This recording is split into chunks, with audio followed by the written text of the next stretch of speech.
Hello sports fans, this is Stephen Hill for JustMyPicks.com, and I'm bringing you a special 2013-2014 breakdown of the top 10 players that's coming into the NBA season. It's going to be a very good season coming up. You have a lot of new faces and a lot of new places. I'm going to bring you the top 10 players that you should know about going into next season as far as fantasy and everything else. Starting at number 10, Dwayne Wade of the Miami Heat. You look at Dwayne Wade's career as an NBA champion, 3-time to be exact.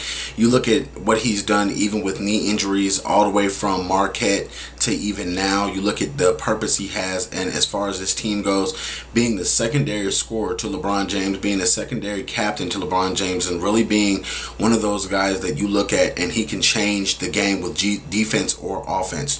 The only reason he's so low on this depth list as far as his knees, you can't really count on Dwayne Wade for a full NBA season or full playoffs anymore. But what I will tell you is he goes out and he passionately plays when his knees do give him the ability to go out and do those things, and it translates well on the court and off the court as him being a solid NBA player on the court and off the court. Coming in at number 9, we're looking at Kobe Bryant. Kobe Bryant suffered a very bad Achilles injury last year. We saw him suck it up and shoot those free throws on that bad leg. But to say this, Kobe Bryant is the Black Mamba.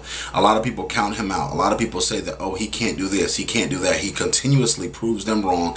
He continuously comes back and fights and scores points. He continuously comes back and is leader of the Los Angeles Lakers. Last year was a bad year for the whole Laker organization as a whole, but in this season, I think Kobe Bryant will redeem himself. He will come back and shock a lot of people after that Achilles injury. He will also show people that, hey, you may not have Dwight Howard on this team, but you still have Paul Gasol and me. So it's time to rock out with Kobe Bryant at number 9. Coming in at number 8, Derrick Rose of the Chicago Bulls. A lot of people gave him heat last year for missing the whole season because he wanted to get better. I don't knock Derrick Rose one bit or one iota for that matter, because you have to look at it like this. Your NBA career is your responsibility. If he felt like he couldn't go, if he felt like he couldn't get the job done and play at a satisfactory level, then that's his obligation to sit out and not want to put a half product out there. Derrick Rose plays at 150 miles per hour. He doesn't play at 10 miles per hour. So he didn't feel right being out there, and if I applaud him. If he didn't feel like he could give his team the best shot, then I wouldn't have come back. Coming into this NBA season, Derrick Rose has a lot to prove. Even though he won an NBA MVP before he went out, he still has a lot left to offer for the Chicago Bulls. The Chicago Bulls were a different team without him last year. They still made the playoffs. They still advanced in the first round of the playoffs to the second round. So it's interesting to see what the Chicago Bulls are going to do with Derrick Rose while he's back, and I'm looking forward to seeing that. Coming in at number 7, you're looking at Mr. Carmelo Anthony. Carmelo Anthony is one of the top scorers in the NBA. He's unstoppable from the offensive standpoint, even though the only knock on him, he doesn't play defense a lot. Last year, at the beginning of the season, we saw Carmelo Anthony be one of the leaders for this NBA Knicks team and really step up and play some solid defense. I know he got worn out towards the end, but with him losing weight this year and him really getting in the gym and focusing on the NBA and his game and rehabbing that arm, I think the sky's the limit for Carmelo Anthony. I think that he really can do a lot of good things for the New York Knicks and possibly lead them to an NBA Finals this season. Coming in at number 6, you're looking at James Harden himself, the bearded one. James Harden really has stepped his game up since going to Houston. A lot of people knew that he was a superstar in the making as an Oklahoma City Thunder player, but when you look at some of the big things that he does, from drawing all that offensive attention, Dwight Howard is really going to benefit a lot from James Harden being on the field and them playing at the same time. Also, having Jeremy Lin, who can slash and cut and do some of the similar things that James Harden can do, is going to help him also.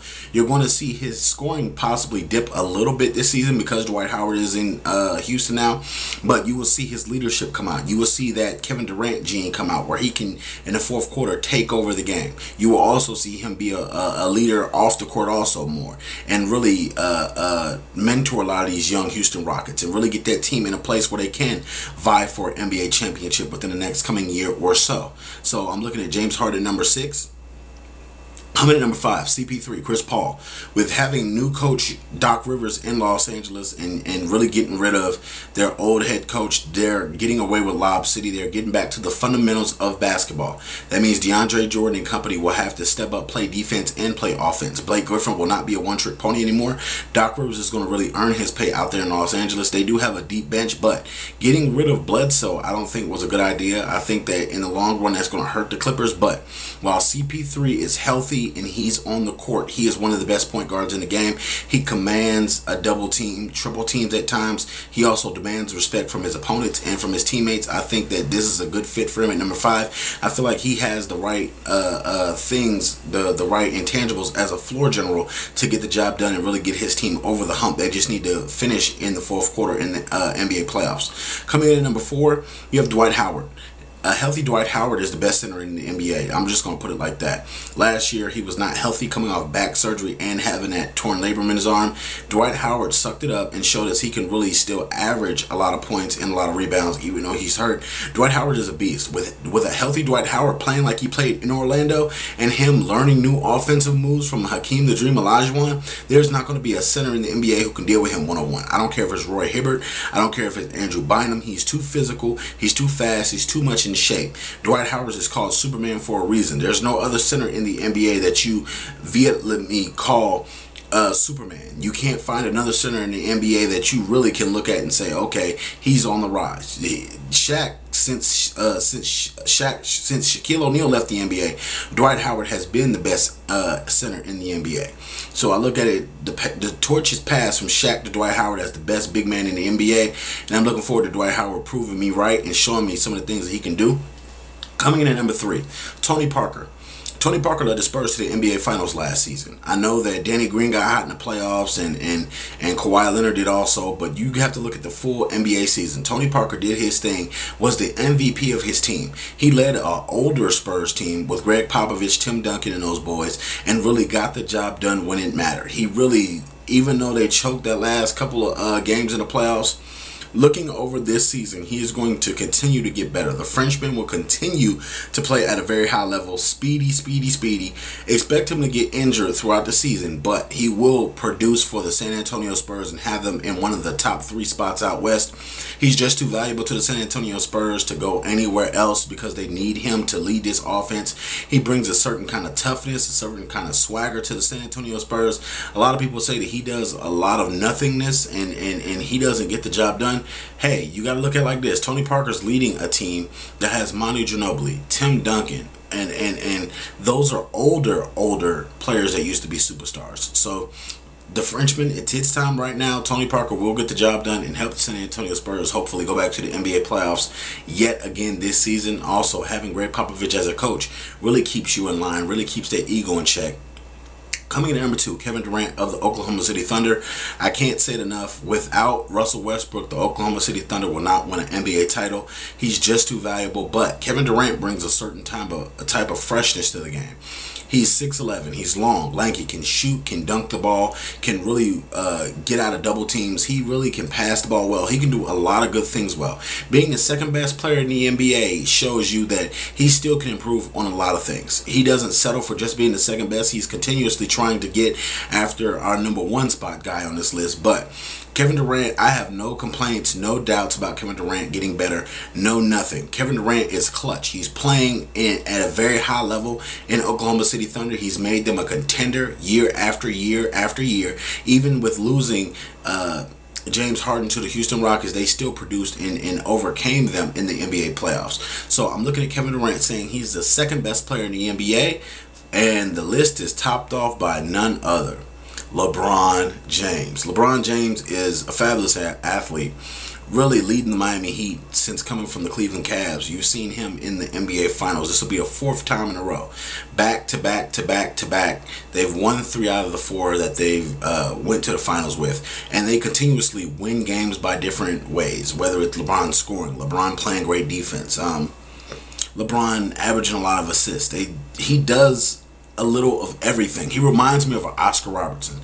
Oscar Robertson is one of the greatest players in the NBA, being able to pass, being able to shoot, being able to play point guard, being able to go down low and play 3, 4, or 5.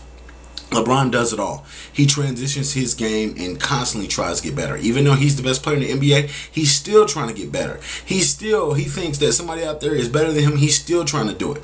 LeBron James is easily, I'd say, the next MVP yet again. I think they just started rename the trophy LeBron James Trophy, because he is going to be a threat for the next 3 to 5 years while he's in his prime to carry any team he goes to, whether he stays with the Miami Heat, goes back to the Cavs, or any other player in the free agency sweepstakes.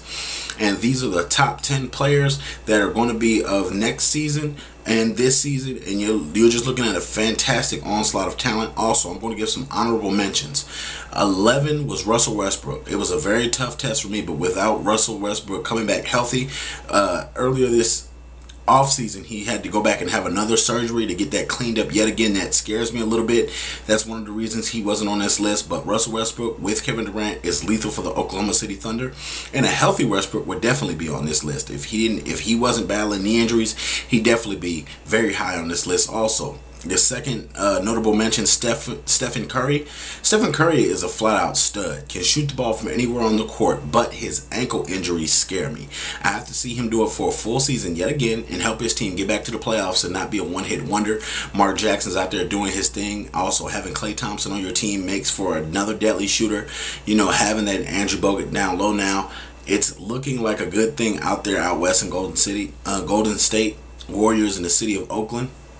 So I'm really interested to see how these guys are really doing next season, and 2013-2014 is going to be obviously an outstanding season. We're going to see a lot of great action. Tell me what you guys think about my list. Do you feel like there was players that should have been on here, a player that should have been higher, lower, or not even on the list? Check me out at justmypicks.com. You can also follow me on Twitter at justmypicks.tv. Also check me out on YouTube.com/justmypicks.tv. Also join our Facebook debate group, Facebook.com/justmypicks.tv. Thank you very much for subscribing. Please comment and share our videos. Thank you.